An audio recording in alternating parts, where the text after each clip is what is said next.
আসসালামু আলাইকুম এভরিওয়ান, কী অবস্থা সবার? স্টাডি গ্যাপ কি? কত বছর পর্যন্ত স্টাডি গ্যাপ ইউকের ইউনিভার্সিটিগুলো একসেপ্ট করে? আর স্টাডি গ্যাপ যদি কারো হয়ে যায় তাহলে সেক্ষেত্রে কি কি সিচুয়েশনে এই স্টাডি গ্যাপটা একসেপ্টেড? আপনি কিভাবে ইউনিভার্সিটির কাছে এটা জাস্টিফাই করবেন? এ টু জেড সব কিছু নিয়ে আজকের ভিডিওতে আলোচনা করব এবং আশা করি যে আজকের ভিডিওতে আপনারা যে ইনফরমেশনগুলো পাবেন সেটা আপনি কোনো এজেন্সিও আপনাকে এত ডিটেলসে ইনফরমেশনগুলো দিবে না। আর ইউটিউব, ফেসবুক কোথাও কোনো বাঙালি মনে হয় না যে এত ডিটেলসে স্টাডি গ্যাপ নিয়ে আলোচনা করেছে। সো এ টু জেড সব কিছু জানতে আজকের ভিডিওটা সম্পূর্ণ দেখবেন। So let's start the video. প্রথমত বলি যে স্টাডি গ্যাপটা কি। স্টাডি গ্যাপ দুই ধরনের হয়। এক হচ্ছে ধরেন আপনি এসএসসি পাস করেছেন 2015-তে, ঠিক আছে? তো আপনি যখন এইচএসসি শুরু করবেন নিশ্চয়ই সেটা 2016-তে শুরু করবেন। এখন আপনি যদি এসএসসির পরে এইচএসসি শুরু করতে 1 বছর বা 2 বছর লাগাই দেন, তখন কিন্তু এই 1 বছর বা 2 বছর এটাই হচ্ছে আপনার স্টাডি গ্যাপ। তো এটা হচ্ছে এক ধরনের স্টাডি গ্যাপ। এরপর আরেক ধরনের স্টাডি গ্যাপ হচ্ছে ধরেন আপনি এইচএসসি পাস করেছেন, এরপর আপনি ইউকেতে ব্যাচেলার্স করতে আসতে চান। ফর এক্সাম্পল, আপনি 2020 সালে আপনার এইচএসসি পাস করেছেন আর আপনি যখন ব্যাচেলার্সের জন্য অ্যাপ্লাই করতেছেন ইউকেতে, সেই সালটা হচ্ছে 2022 সাল। অর্থাৎ 2020 থেকে 2022 এই 2 বছর কিন্তু আপনার স্টাডি গ্যাপ হয়ে গেল। তো এটা হচ্ছে আরেক ধরনের স্টাডি গ্যাপ। এখন আসেন যে কত বছর পর্যন্ত স্টাডি গ্যাপ ইউকের ইউনিভার্সিটিগুলো একসেপ্ট করে। তো এটা আপনার কোর্স টু কোর্স, আপনার ইউনিভার্সিটি টু ইউনিভার্সিটি ভ্যারি করে। তারপর আমি অ্যাভারেজে বলতেছি যে ধরেন কেউ যদি আন্ডার গ্র্যাজুয়েট কোনো কোর্সে আসতে চায় এইচএসসি শেষে, তাহলে সেক্ষেত্রে মোটামুটিভাবে বেশিরভাগ ইউনিভার্সিটি 1 থেকে 2 বছর পর্যন্ত স্টাডি গ্যাপ একসেপ্ট করে, ঠিক আছে? এটা গেল কেউ যদি আন্ডার গ্র্যাজুয়েট কোনো কোর্সে আসতে চায়। এখন কেউ যদি মাস্টার্স করতে আসতে চায় ইউকেতে, সেক্ষেত্রে 3 থেকে 5 বছর পর্যন্ত স্টাডি গ্যাপ ইউকের ইউনিভার্সিটিগুলো একসেপ্ট করে। ইভেন 10 বছর পর্যন্ত স্টাডি গ্যাপ একসেপ্ট করে যদি আপনি প্রপার জাস্টিফিকেশন দিতে পারেন যে আপনি এই কারণে এই 10 বছর পড়াশোনার বাইরে ছিলেন এবং এখন এসে আপনি মাস্টার্সের জন্য অ্যাপ্লাই করতেছেন। সব ইউনিভার্সিটি এই গ্যাপটা একসেপ্ট করবে না, তবে হাতে গোনা কিছু ইউনিভার্সিটি একসেপ্ট করে। আমি 3টে ইউনিভার্সিটির নাম বলে দিচ্ছি যারা 10 বছর পর্যন্ত স্টাডি গ্যাপ একসেপ্ট করে। এর মধ্যে 1 নাম্বার হলো আলস্টার ইউনিভার্সিটি, 2 নাম্বার হলো কভেন্ট্রি ইউনিভার্সিটি আর 3 নাম্বার হলো ব্যাঙ্গোর ইউনিভার্সিটি। এই 3টে ইউনিভার্সিটি কিন্তু 10 বছর পর্যন্ত স্টাডি গ্যাপ একসেপ্ট করে।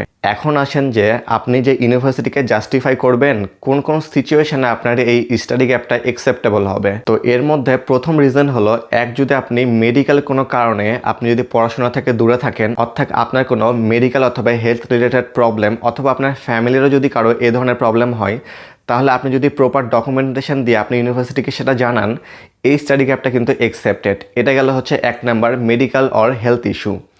দ্বিতীয় নাম্বার হলো, ধরেন আপনি এইচএসসি পাস করেছেন, এরপর আপনি অ্যাডমিশনের জন্য প্রিপারেশন নিচ্ছেন বা আপনি অন্যান্য এক্সাম দিয়েছেন। ফর এক্সাম্পল, বাংলাদেশে কিন্তু এইচএসসি পাস করার পরে অ্যাডমিশন, রিঅ্যাডমিশন এগুলো করতে যায় কিন্তু অনেক গ্যাপ হয়ে যায়, ধরেন 1 বছর বা 2 বছরের গ্যাপ হয়ে যায় স্টুডেন্টদের। তাহলে 2 নাম্বারে হলো যে যদি কেউ এক্সাম দিতে যায় স্টাডি গ্যাপ হয় সেক্ষেত্রে। 3 নাম্বার হলো যে যদি কোনো ফাইন্যান্সিয়াল কারণে আপনি পড়াশোনা কন্টিনিউ করতে না পারেন। ফর এক্সাম্পল, আপনি এইচএসসি পাস করেছেন, এরপর আপনি ফাইন্যান্সিয়াল কোনো কারণে ব্যাচেলার শুরু করতে পারেননি, এই ধরনের ইস্যু কিন্তু একসেপ্টেবল। সো এটা গেল 3 নাম্বার। এরপর 4 নাম্বার হলো যে ধরেন আপনার কোনো পার্সোনাল ইস্যু যদি থাকে অথবা আপনার যদি কোনো ফ্যামিলি ইস্যু থাকে, ধরেন আপনার কোনো মেন্টাল হেলথ প্রবলেম অথবা আপনার লাইফে কোনো ট্র্যাজিক ঘটনা ঘটেছে অথবা আপনার ফ্যামিলির সাথে কোনো ট্র্যাজিক ঘটনা ঘটেছে যে কারণে আপনি মেন্টালি অনেক ডিস্টার্ব হয়ে গেছেন বা কোনো কারণে হয়তো আপনি পড়াশোনা ফার্দার করতে পারেননি এই 1 বা 2 বছর, এই ধরনের স্টাডি গ্যাপও কিন্তু একসেপ্টেবল।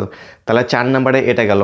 এরপর 5 নাম্বারে যেটা, সেটা হচ্ছে যে ধরেন আপনি এইচএসসি পাস করেছেন, ঠিক আছে? এরপর আপনি ব্যাচেলার শুরু করতে যায় 1 বছর বা 2 বছরের গ্যাপ নিয়ে, এই সময় আপনি যদি কোনো কাজ করে থাকেন অথবা যদি কোনো আপনি ট্রেনিং নিয়ে থাকেন, তাহলে কিন্তু এই ধরনের স্টাডি গ্যাপও একসেপ্টেবল। তবে অবশ্যই আপনাকে এই ট্রেনিং অথবা এই কাজের একটা ডকুমেন্টেশন অথবা কোনো সার্টিফিকেট বা কোনো রেফারেন্স লেটার অবশ্যই ইউনিভার্সিটিকে সাবমিট করতে হবে, সেক্ষেত্রেই এই স্টাডি গ্যাপটা একসেপ্টেবল। তাহলে এটা গেল 5 নাম্বার। এরপর 6 নাম্বারে হলো, ধরেন যদি কোনো ন্যাচারাল ডিজাস্টার হয়। ফর এক্সাম্পল, বাংলাদেশে কিন্তু কিছুদিন আগে করোনার কারণে অনেকেই কিন্তু অনেক পিছিয়ে গেছে, স্টাডি গ্যাপ হয়ে গেছে, অথবা ভূমিকম্প হয়েছে বা আগুন লাগছে বা এ ধরনের যদি কোনো ন্যাচারাল ডিজাস্টার হয় এবং আপনি যদি প্রমাণ সহ দেখাতে পারেন যে এ কারণে আপনি পড়াশোনা থেকে পিছিয়ে গেছেন বা আপনার গ্যাপ হয়ে গেছে, তাহলে কিন্তু এটাও একসেপ্টেবল। তো এই 6টা কারণের মধ্যে যদি একটা কারণে আপনার সাথে যায় তাহলে কিন্তু সেক্ষেত্রে স্টাডি গ্যাপ অ্যাকসেপ্টেবল। এখন কোশ্চেন হলো যে আপনি যে এই স্টাডি গ্যাপগুলো হয়েছে এগুলো আপনি ইউনিভার্সিটিকে জানাবেন কিভাবে। তো এটার একটা মাত্র উপায় হলো যখন আপনি ইউনিভার্সিটিতে আপনার অ্যাপ্লিকেশনটা সাবমিট করবেন, অর্থাৎ আপনার পাসপোর্ট, ট্রান্সক্রিপ্ট, সার্টিফিকেট মানে যা যা ডকুমেন্টস লাগে এগুলো যখন আপনি ইউনিভার্সিটিকে সাবমিট করবেন তখন কিন্তু একটা খুবই গুরুত্বপূর্ণ জিনিসও সাবমিট করতে হয়, আর সেটা হচ্ছে এসওপি বা স্টেটমেন্ট অফ পারপস। তো আপনি যদি এই এসওপিটা লিখে দেন আপনার স্টাডি গ্যাপের A to Z হিস্ট্রি, তাহলে কিন্তু ইউনিভার্সিটি যখন এটাকে দেখবে তখন তারা এটাকে অ্যাকসেপ্ট করবে। আর এজন্য যখন আপনি এসওপিটা লিখবেন অবশ্যই যদি নিজে না পারেন কোনো এক্সপার্ট বা কারো সাহায্য নেবেন, যাতে করে আপনার এসওপিটা অনেক বেশি স্ট্রং হয়। আপনার এসওপি যত বেশি স্ট্রং হবে আপনার ইউনিভার্সিটি থেকে অফার লেটার পাওয়ার চান্সটাও কিন্তু অনেক বেশি বেড়ে যাবে। স্পেশালি আপনার যদি স্টাডি গ্যাপও থাকে তারপরে কিন্তু ইউনিভার্সিটি আপনাকে অ্যাকসেপ্ট করবে যদি আপনি প্রপার রিজন দেখিয়ে আপনার স্টাডি গ্যাপটাকে জাস্টিফাই করতে পারেন তাদের কাছে। একবার যদি ইউনিভার্সিটি এটাকে অ্যাকসেপ্ট করে তাহলে কিন্তু আপনার ভিসা পেতে বা আপনার এখানে আসার পরে কোনো ধরনের কোনো সমস্যা হওয়ার কথা না। তো আশা করি যে স্টাডি গ্যাপ কি এবং এই সম্পর্কিত ডিটেলস ইনফরমেশন আজকের ভিডিও থেকে জানতে পেরেছেন। তারপরে যদি কারো কিছু জানার থাকে এই রিলেটেড তাহলে অবশ্যই আমাকে কমেন্ট করতে পারেন। আর যদি ভিডিওটা ভালো লাগে অবশ্যই ভিডিওটাকে লাইক করে দিন। আর যারা আমার চ্যানেলকে এখনো সাবস্ক্রাইব করেনি অবশ্যই সাবস্ক্রাইব করে দিন, কারণ this is just the beginning, still many more to come.